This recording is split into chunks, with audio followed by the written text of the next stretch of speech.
আসসালামু আলাইকুম ভিউয়ার্স, আজকে আমরা অষ্টম শ্রেণীর জীবন ও জীবিকা বইয়ের 142 পৃষ্ঠার যে একক কাজটি রয়েছে, অর্থাৎ বাড়িতে কিংবা বাড়ির আশেপাশে একজন রোগীর প্রেসক্রিপশন সংগ্রহ করো। উক্ত প্রেসক্রিপশনে ঔষধের মাত্রা, সঠিক নিয়মে খাওয়ানোর নির্দেশনা, সংকেত অথবা সিম্বল ও পরামর্শ রয়েছে, তা পড়তে পারছো কিনা যাচাই করো এবং উক্ত রোগী বা ব্যক্তির জন্য ১ সপ্তাহের একটি বেলাভিত্তিক চার্ট তৈরি করো। বলা হয়েছে আমার কথা। কাজটি করতে তোমার অভিজ্ঞতা অথবা অনুভূতি লিখো। তো আমরা এখন এই ফাঁকা অংশের সমাধানে চলে যাব। আর আপনারা যারা এখনো আমাদের এই চ্যানেলটি সাবস্ক্রাইব করেননি, দয়া করে সাবস্ক্রাইব করে দিবেন এবং নোটিফিকেশন অল করে দিবেন, যাতে আমাদের আপলোড করা পরবর্তী ভিডিওগুলো আপনারা প্রথমেই এখানে চলে আসলাম। তো আমি শিরোনামে দিয়ে দিয়েছি প্রেসক্রিপশন সংগ্রহ এবং পড়ার অভিজ্ঞতা। তো এখানে আমি প্রথমে দিয়ে দিয়েছি প্রেসক্রিপশন সংগ্রহ। আমি আমার বাড়িতে একজন পরিবারের সদস্যের প্রেসক্রিপশন সংগ্রহ করলাম। উক্ত প্রেসক্রিপশন বিভিন্ন ঔষধের নাম, মাত্রা এবং সঠিক নিয়মে খাওয়ার নির্দেশনা, সংকেত অথবা সিম্বল এবং চিকিৎসকের পরামর্শ উল্লেখ ছিল। প্রেসক্রিপশনটি হাতে নিয়ে পড়তে শুরু করলাম এবং লক্ষ্য করলাম যে ঔষধের নামগুলো বেশিরভাগই ইংরেজিতে এবং কিছু সংক্ষিপ্ত সংকেত অথবা সিম্বলও ব্যবহার করা হয়েছে। প্রেসক্রিপশন পড়তে পারছি কিনা যাচাই। প্রেসক্রিপশন পড়ার সময় কিছু সংকেত এবং ঔষধের নাম প্রথমে বুঝতে অসুবিধা হচ্ছিল, তবে চিকিৎসা সংক্রান্ত কিছু সাধারণ ধারণা থাকার কারণে এবং ইন্টারনেটে খোঁজ নিয়ে সেগুলো সম্পর্কে স্পষ্ট ধারণা পেলাম। প্রেসক্রিপশনে উল্লেখিত মাত্রা এবং নিয়ম অনুযায়ী ঔষধ খাওয়ার নির্দেশনাগুলো পড়তে এবং বুঝতে সক্ষম হলাম। ১ সপ্তাহের বেলাভিত্তিক চার্ট। রোগীর প্রেসক্রিপশন অনুযায়ী আমি ১ সপ্তাহের একটি বেলাভিত্তিক চার্ট তৈরি করেছি। তো সবার প্রথমে আমি দিয়েছি দিন, তারপরে দিয়েছি সকালের ঔষধ, তারপরে দিয়েছি দুপুরের ঔষধ, তারপরে দিয়েছি বিকেলের ঔষধ, তারপরে দিয়েছি রাতের ঔষধ, তারপরে দিয়েছি পরামর্শ। তো এভাবে কিন্তু আমি এই বেলাভিত্তিক চার্টটি বানিয়েছি। তো আপনারা চার্টটি দেখতেই পাচ্ছেন। তো এখানে আমরা দেখে নিব যে দিন সর্বপ্রথম রবিবার, সকালের ঔষধ হচ্ছে ঔষধ এ একটি ট্যাবলেট, দুপুরে ঔষধ বি একটি ট্যাবলেট। এখানে কিন্তু তোমরা যে ওষুধটি প্রেসক্রিপশনে পাবো তোমরা সেটা দিবা। আমি এখানে তোমাদেরকে জাস্ট লার্নিং পারপাসে এভাবে দিয়েছি।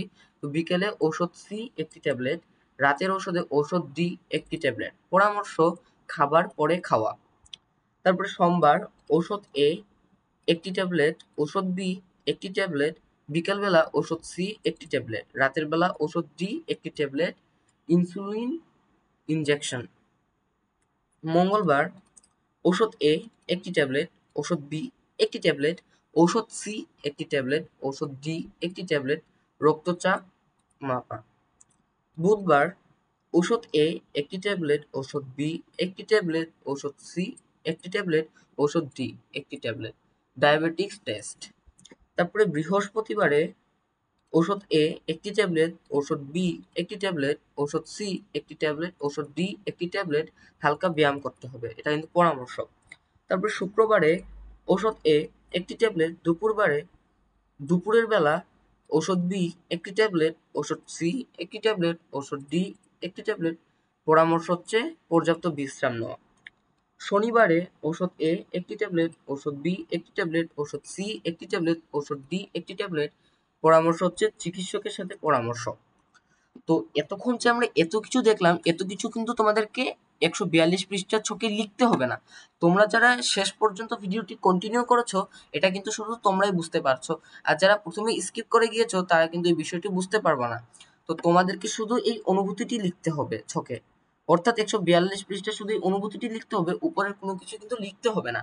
এটা কিন্তু বোঝানোর জন্য তোমাদের শিক্ষক যদি এক্সট্রা ভাবে লিখতে বলে তাহলে তোমরা সেটি লিখবা, আর ছকে তোমরা শুধু অনুভূতিটি লিখবা। তো এখানটা আমি মেইন যেটা সেটা আমি এখানটা কোটেশন মার্কের ভিতরে দিয়ে দিচ্ছি, তাহলে তোমাদের দেখতে সুবিধা হবে। তো আমার অনুভূতি, এই কাজটি করতে আমার বেশ ভালো লাগলো। আমি বুঝতে পারলাম প্রেসক্রিপশন পড়তেও বুঝতে কিছুটা সময় লাগতে পারে, কিন্তু কিছুটা চেষ্টা করলেই তা সম্ভব। এই কাজটি করতে গিয়ে আমি অনেক কিছু শিখেছি, বিশেষ করে ঔষধের মাত্রা এবং সঠিক নিয়মে খাওয়ার নির্দেশনা সম্পর্কে। রোগীর জন্য সঠিকভাবে একটি চার্ট তৈরি করতে পারা আমার জন্য একটি বড় দায়িত্ব ছিল এবং এটি করতে পেরে আমি খুবই সন্তুষ্ট। আমার পরিবারের সদস্যরা এতে খুবই খুশি হয়েছে যে আমার জন্য এ ধরনের আনন্দময় বিষয়ের জন্য। তো তোমরা কিন্তু এই বিষয়টি চোখে লিখে নিবা। তো আমি কিছুক্ষণ এখানে দাঁড়াচ্ছি। আর আপনারা যারা এখনো আমাদের এই চ্যানেলটি সাবস্ক্রাইব করেননি, দয়া করে সাবস্ক্রাইব করে দিবেন এবং নোটিফিকেশন অল করে দিবেন, যাতে আমাদের আপলোড করা পরবর্তী ভিডিওগুলো আপনারা প্রথমেই